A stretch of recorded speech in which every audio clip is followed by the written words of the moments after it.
The IRGC too, because MPs, like in a democracy, we have a parliament, and parliament votes, and the parliament has voted to put IRGC into a list of terrorist activities.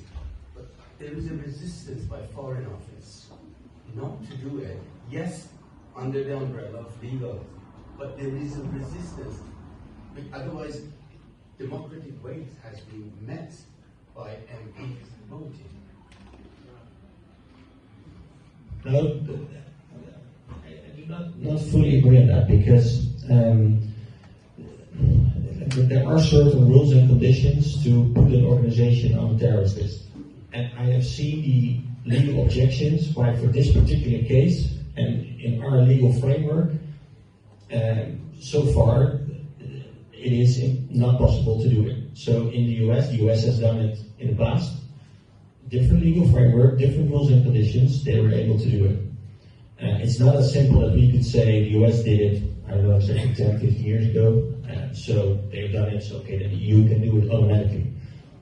So I've seen the reported legal objections are real, but I don't think that that is shutting the door. But we need to take some actions, also maybe on a national level, to have the opportunity to take those legal objections away.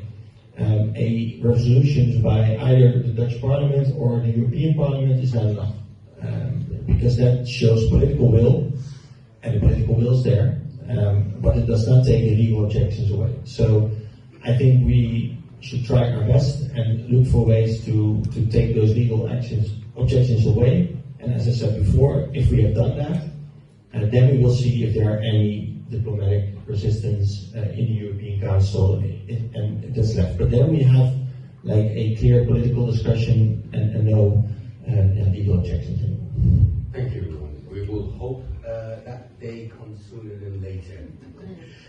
Another question for both of you and Thijs, regarding sponsorship for political prisoners. What can we do to get more sponsorship, more MPs active, to actively taking sponsorship of political prisoners in Iran, which yet could put more pressure on the Islamic regime?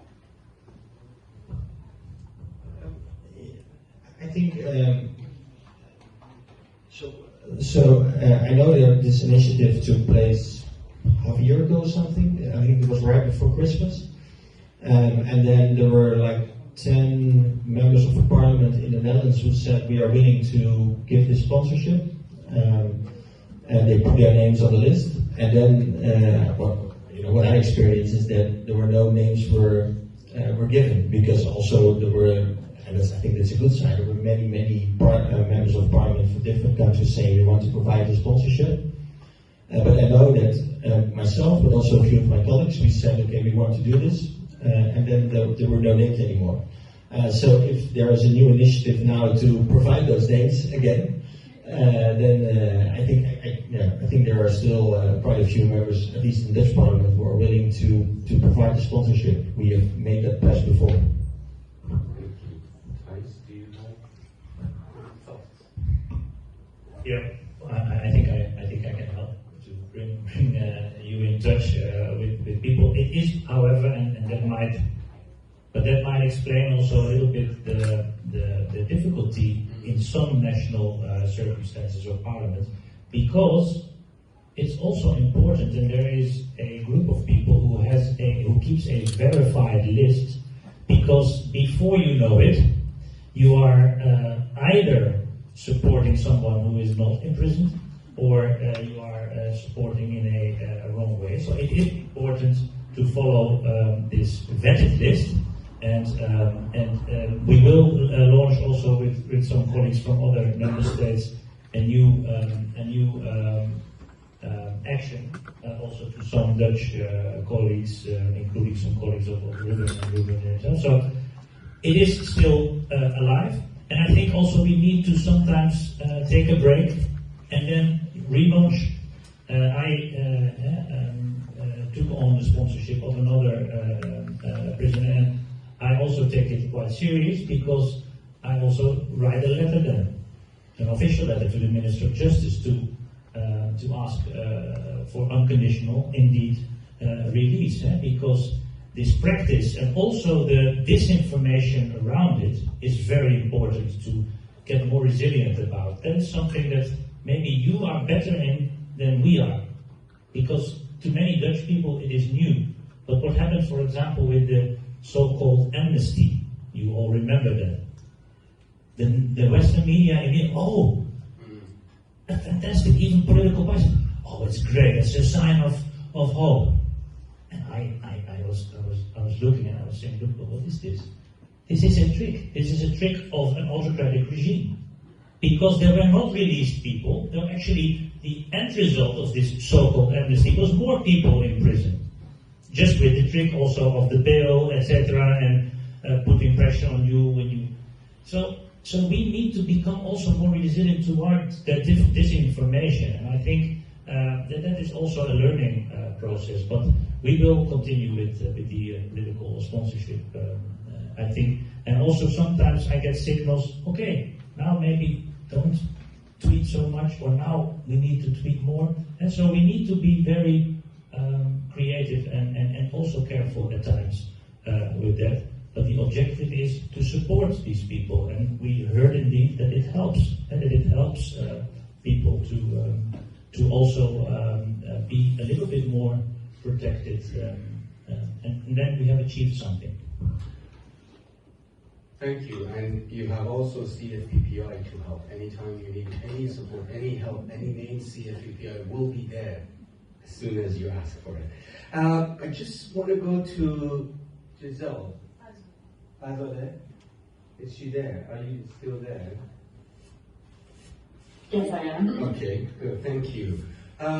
You spoke about your father, and not just me, I think every single one of us in here, and whoever hears that story, will be really, really sorry for what has happened to your father and is going through. And we know that the Islamic regime always says, we do not recognize dual national. And they're taking hostage these dual nationals in exchange for political advantage all the time. So what can you do, you think, what can you do, or what do you need to be done for the German prosecutors to be able to challenge the regime in this respect? And because you filed a criminal complaint with the German Federal Prosecutor's Office against 8 high-ranking members of the Iran Judiciary Intelligence Service, saying that they're crime against humanity. Please, can you tell us more, and also tell us that what German and other governments can do to help? Yes, that was, I think, like 5 questions. So let me start with the first one.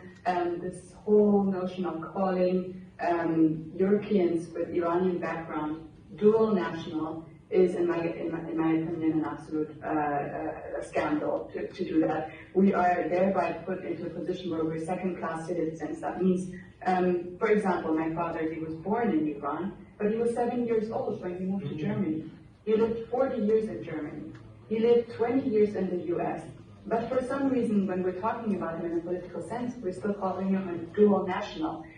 What is nationality? What is citizenship? Isn't it that you claim your loyalty to a state, and the state on return tells you that they will protect you? None of these is true between my dad and the Islamic regime. When my dad was born in Iran, it was not the regime. And when the regime came, he was long gone out of the country. So we as Iranians, even if we move out and find rescue in another nation and abide with all the rules, become citizens there, we're always still under the pressure of this regime because we cannot legally give up the citizenship. And our European countries are not helping by calling us dual nationals. They are helping the regime by not only kidnapping us, they're also kidnapping our identity, our citizenship. And that is not okay. So how we can help is there is no legal basis, or there's nothing that we need to do to stop calling my father or other hostages dual nationals. We just have to do it. Just have to do it, because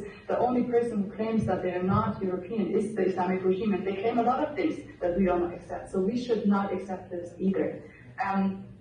About the lawsuit that we're filing, we just filed it yesterday. I don't know in which stage we're in right now, but what we're trying to do with that is to turn the tables on the Islamic regime that is using their justice system, in quotation marks, to oppress people, to criminalize them, and to kill them. So we are using now a real justice system to show that this is not right and that we can also persecute them. And I wish that I, as a hostage family, as a victim, did not have to do that. I wish the persecutions were already going on from our governments, which may be happening, but we don't know about it. It may not be happening. So we're trying to further them and help them to find out exactly how is it possible that European citizens, we just talked about this transnational repression, that European citizens, American citizens are constantly targeted outside of the borders of the Islamic regime, and nothing is being done to investigate and to stop this from happening. So the first step of this process is investigation, finding who is responsible and holding them accountable, not just because of justice, and this is the right thing to do, but to stop this from happening from other people. Europeans right now are not safe when they're traveling to Turkey, to Greece, to the UAE, anywhere. We're not safe because, not only because of the Islamic regime. That brings me to our last question, I think, the countries, what they can do. We are not safe because of the actions of our governments, of the European governments that are supposed to protect us. They have put us in danger by working with the regime, or at least tolerating them for so many years. Germany is still the biggest trade partner of the Islamic regime up until now. They still are. They brought it down because of the sanctions, but they still are. We have so many tools that we can use in our arsenal. We have ways of pressure, for example, stopping the influx of money from Europe to Iran until the hostages are freed, but we're not using them. Instead, we're letting the regime blackmail us, and I want everybody to pay attention to these hostage cases because they are a key factor why we're, for example, not placing the IRGC on the terrorist list. Our country is in the backdrop. I don't know what kind of deals they're making, but the Islamic regime is really good at explaining it to us. For example, a couple of weeks ago, an Irish French hostage was released. It was said that he was released due to humanitarian reasons. And we all know the Islamic regime doesn't do anything humanitarian. We just heard all of the stories. None of this has anything to do with humanitarian. So there was something that they got in return. What is it? The Irish government said nothing. The French government said nothing. Nothing happened humanitarian. But the Islamic regime released on their networks that Ireland promised not to put the IRGC on the terrorist list.